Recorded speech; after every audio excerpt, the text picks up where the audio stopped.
महायुती सध्या ईव्हीएम, अजितदादा आणि मराठा आरक्षण या तिन्ही मुद्द्यांवरून संभ्रम समोर आलाय।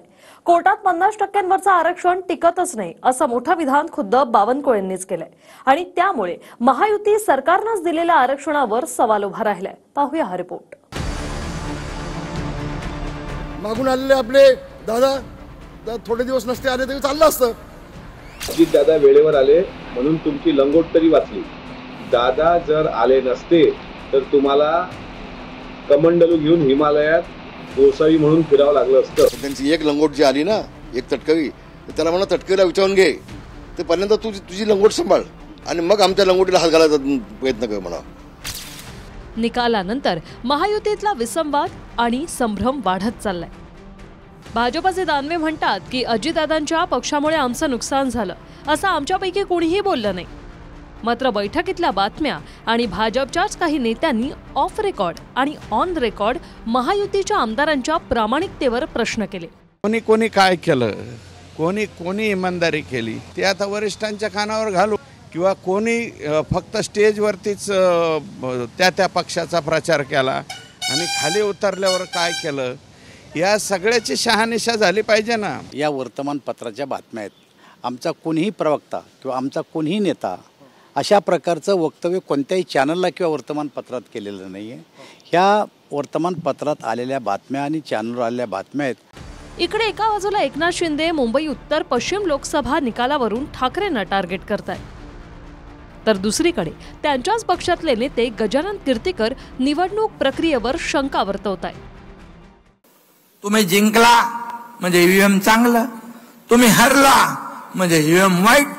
अरे ईव्हीएम हॅक करता आला तर वयामिनी त्यानी शिवाय दोघंही जिंकले असते ना।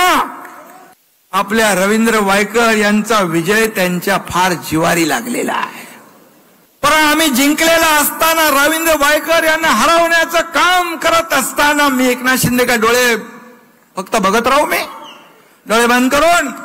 मग ते कुठलं मोबाईल, कोणाचा मोबाईल, तिथं मोबाईल बरेच असतात, तिथं फोनवर बोलल्यावर मोबाईलने हॅक केला।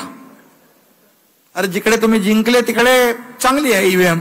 निवडणूक मतमोजणी प्रक्रिया जी आहे, या प्रक्रियेमध्ये काही गोष्टी संशयास्पद आहेत, नक्कीच आहेत। वंदना सूर्यवंशी यांचा पार्श्वभूमिका आहे, त्यांच्यावरती भ्रष्टाचाराचे आरोप आहेत पुष्कळ, संशयास्पद व्यक्तिमत्व आहे अधिकारी, आणि त्यांच्याकडून ही कृती झालेली आहे संशयास्पद। ईव्हीएम मध्ये कोणतीही फेरफार होत नसल्याचं भाजप नेते वारंवार म्हणतात। दुसरीकडे भाजपचे सुजय विखे ईव्हीएमची मतं आणि व्हीव्हीपॅट पावत्यांच्या पडताळणीसाठी निवडणूक आयोगात जात आहेत। मग एवढ्या 30 जागा झाल्या का, तिथे काय ईव्हीएम मग तुमच्या बाजूने लावून दिलं का आम्ही सगळं? आता बोलायला तरी जागा आहे का त्यांना ईव्हीएमवर? आतापर्यंत जर असं उलट चित्र असतं आता ते तेच म्हटलं असतं ईव्हीएम खराब म्हणून। मग आता आम्ही म्हणतोय का की ईव्हीएम काँग्रेसने काही त्याच्यामध्ये खराबी केली का, काय उलटं केलं म्हणून? मला वाटतं काहीतरी पळवाट काढायची, काहीतरी बोलायचं। आता पडले तर स्वीकार करा ना, स्वीकारलं पाहिजे। अहमदनगर लोकसभा या मतदारसंघामध्ये 40 असे ईव्हीएम जेव्हा आम्ही बैठक घेतली, कार्यकर्ते आम्हाला भेटायला आले, कार्यकर्ते ज्या गावांमधले अतिशय त्यांच्या भावना तीव्र होत्या की ही प्रक्रिया किंवा हा निकाल किंवा आमच्या गावामध्ये पडलेलं हे मतदान हे आम्हाला मान्य नाही, किंबहुना हे असं होऊ शकत नाही, असे बूथ निवडून ते ईव्हीएम आम्ही निवडणूक आयोगाला आम्ही मागणी तपासणीची केलेली आहे। अजितदादा सत्तेत आल्यानंतर महायुतीला ट्रिपल इंजिन लागल्यानं आमची ताकद वाढल्याचा दावा शिंदे फडणवीसांनी केला होता। मात्र निकालानंतर अजितदादा गटाला गेलेल्या मंत्रिपदांमुळे आमच्यावर अन्याय झाल्याची भावना शिंदे गटाच्या रामदास कदमांनी व्यक्त केली। आमचं बाळासाहेब डबल इंजिन होतं आमचं सरकार, काम चांगलं काम करत, आणखी त्याला वेग यावा। डबल इंजिनचं काम बघून इकडे अजितदादा आले, ट्रिपल इंजिन झालंय। या 2-2.5 वर्षामध्ये आपण जे निर्णय घेतलेत, क्रांतिकारी निर्णय घेतलेत। देवेंद्र फडणवीसांचं देखील अभिनंदन, तुमचाही अभिनंदन। मागून आलेले आपले दादा थोडे दिवस नसते आले तरी चाललं असतं। रामदास कदमांची टीका अजितदादा गटाच्या मुख्य प्रवक्त्यांना गैर वाटत नाही, मात्र दुसरे प्रवक्ते त्यावर आक्रमकपणे बोलतात। मागून आलेले आपले दादा थोडे दिवस नसते आले तरी चाललं असतं. महायुतीमध्ये अजितदादांचा प्रवेश अजून जरा उशिरा झाला असता तर बरं झालं असतं असं ते म्हणाले. लोकसभेच्या निवडणुकीमध्ये मिळालेल्या यश अपयशाच्या संदर्भाने रामदास कदम यांनी जे भाषण केलेलं आहे ते शिवसेनेच्या कार्यकर्त्यांमध्ये एक उत्साह भरण्याच्या करिता म्हणून ते केलेलं असावं अशी आमची धारणा आहे. जी वस्तुस्थिती आहे ती आहे. अजितदादा वेळेवर आले म्हणून तुमची लंगोट तरी वाचली. दादा जर आले नसते तर तुम्हाला कमंडलू घेऊन हिमालयात गोसावी म्हणून फिरावं लागलं असतं. त्यामुळे रामदास कदम साहेब, आपण आपला अवाका पाहून बोलावं. अजितदादांवर आपण बोलू नये. एका बाजूला शिंदे फडणवीस आम्ही मराठा समाजाला टिकणारं आरक्षण दिल्याचा दावा करतात. दुसरीकडे भाजपचेच प्रदेशाध्यक्ष बावनकुळे कोर्टात 50% वरचं आरक्षण टिकत नसल्याचं स्वतः सांगतायत. मागच्या काळामध्ये आमच्या सरकारने आरक्षण दिलं होतं. उच्च न्यायालयामध्ये ते आरक्षण टिकलं होतं. देशामध्ये हे एकमेव आरक्षण आहे तमिळनाडूनंतर की जे उच्च न्यायालयात टिकलं होतं. जोपर्यंत आमचं सरकार होतं तोपर्यंत सर्वोच्च न्यायालयात त्याच्यावर स्थगिती आली नाही. मात्र त्यानंतर जे काय घडलं ते आता आपल्याला त्याच्या राजकारणात जायचं नाही. शेवटी निर्णय घेताना तो विचारपूर्वक घ्यावा लागतो. आज एखादा घाईघाईत निर्णय घेतला आणि तो उद्या न्यायालयामध्ये टिकला नाही तर पुन्हा ही टीका होईल की समाजाला मूर्ख बनवण्याकरता निर्णय तुम्ही घेतला. आणि म्हणून माननीय मुख्यमंत्र्यांनी काल स्पष्टपणे सांगितलं की जो टिकणारा निर्णय आहे अशा प्रकारचा निर्णय आम्ही घेऊ. खरं तर मला या ठिकाणी अभिमानाने सांगायचं आहे, देवेंद्रजी खऱ्या अर्थाने मराठा आरक्षणाचे शिल्पकार आहेत. आणि मग उद्धव ठाकरेच्या सरकारमध्ये उद्धव ठाकरेजींनी सुप्रीम कोर्टामध्ये बाजूने मांडल्यामुळे मराठा आरक्षण केलं.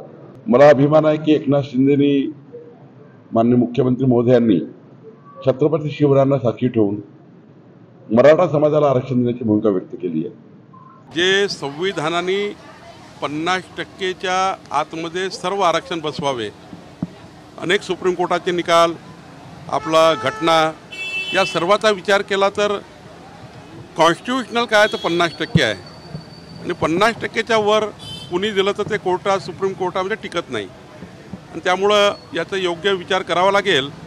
संघाचं मुखपत्र असलं तरी अजितदादांना पराभवाचं कारण ठरवणारा लेखक संघाशी संबंधित नसल्याचं प्रफुल्ल पटेल म्हणतात.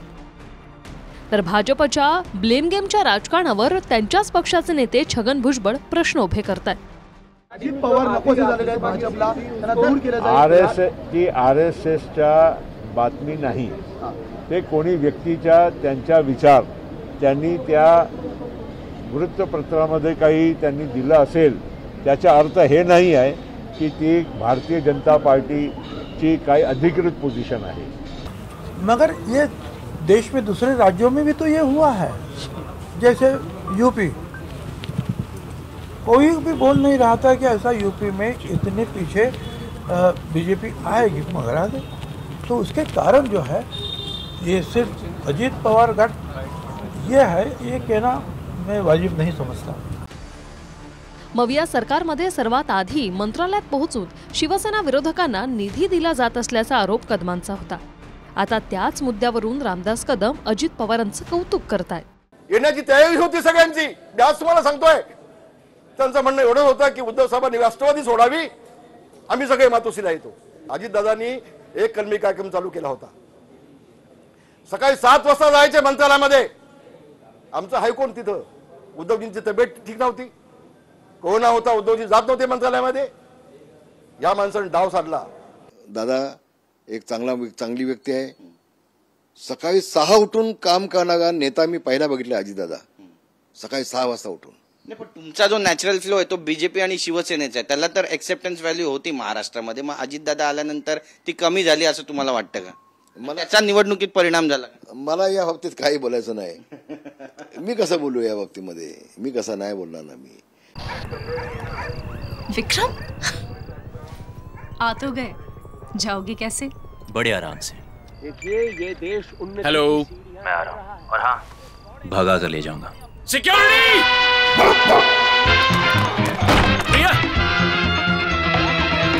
भाग गए, पकड़ो उनको.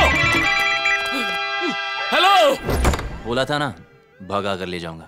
विक्रम, एक हिंट तो देते। हिंट, बड़े आराम से। मग यात राष्ट्रवादी सोबत राहिले तर विधानसभा निवडणुकीत शिवसेना आमदारांचं काय होईल असा प्रश्न शिंदे गटाच्या नेत्यांना भेडसावत होता. आता तीच तक्रार अप्रत्यक्षपणे भाजपबद्दल आहे. गिरीश गायकवाड, TV9 मराठी, मुंबई. विक्रम, आ तो गए, जाओगे कैसे? बड़े आराम से। देखिए ये देश उन्नति हेलो, की सीढ़ियां मैं आ रहा हूं। और हाँ, भगा कर ले जाऊंगा। सिक्योरिटी, भैया भाग गए, पकड़ो उनको। हेलो, बोला था ना भगा कर ले जाऊंगा। विक्रम, एक हिंट तो देते। हिंट, बड़े आराम से।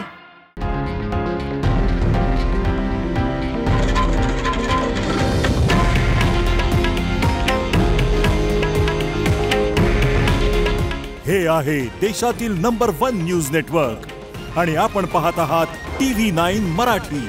काळजी तुमची, हित महाराष्ट्राचं.